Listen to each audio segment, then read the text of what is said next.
Hayeng say akoigi 55 portal oireko khetang di thenge video se adu taragasu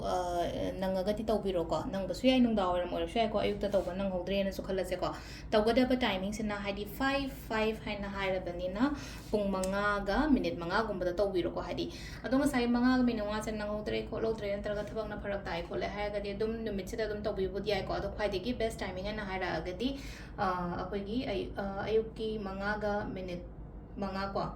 natraga akoigi nungdawiramgi manga ga minute manga ko hadi aina keno gel pen ibe khatang kup pe ko pote targas tung uti ubiramani ko 55 sida koina tawba ya base kai kai no ha matam sida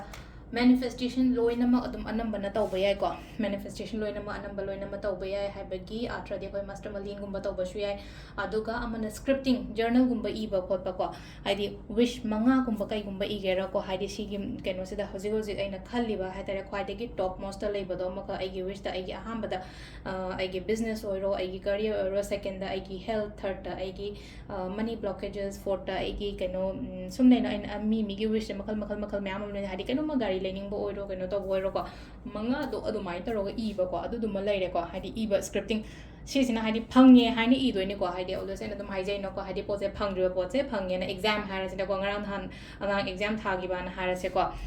kai ate mains obe exam ma da de ai adu exam do clear oire haina hadi hoji i ba shu yai ba ngasi gi numit sida ngasi gi numit sida ibe ko to maina gumba ibio hadi I have cleared my dot exam neat exam oiro ate lai no ko hadi competitive any competitive exams gumba kai gumba to maina adu dum lai ko manifestation adagi 5 number ko hadi 5 number hadi 5 one 5 number number of growth ni ko am chengna haradi number 5 se ko number of growth number of good luck gumba kai gumba to maina oina oi ko paisa gi oina haraga so ko paisa sa gi manifestation tawninge khotninge haraga so leina ko belief ta kaida do maina tawba ma yai ko adu natraga na lupa akoi gi manga ko yankai chapi natraga samna habda chonga chapi en has na ko 5 idra the number se 5 oidra ko sida khoina hade cinnamon khatang keno tawre na ko hadi cinnamon khatang mathak sida hadi sprinkle tawre na ko hadi chai chalo mathak se cinnamon powder khatang adugo thopchalo sumaina ai rom da se ko aduga si se ai purse ta yawsano ai purse ta yawre na ko sigi pot se ko hadi ngasai lupa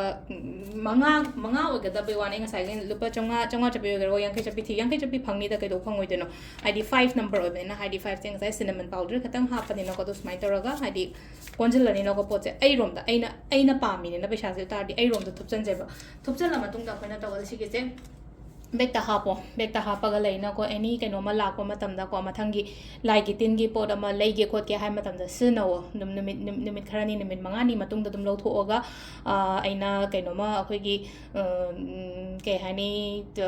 lai gi potlam ke ka lei ba khot pa numit kumba la aga di adumai taraga adu da sina bi ba khopi ba ma yare ko adu gi pot ma yare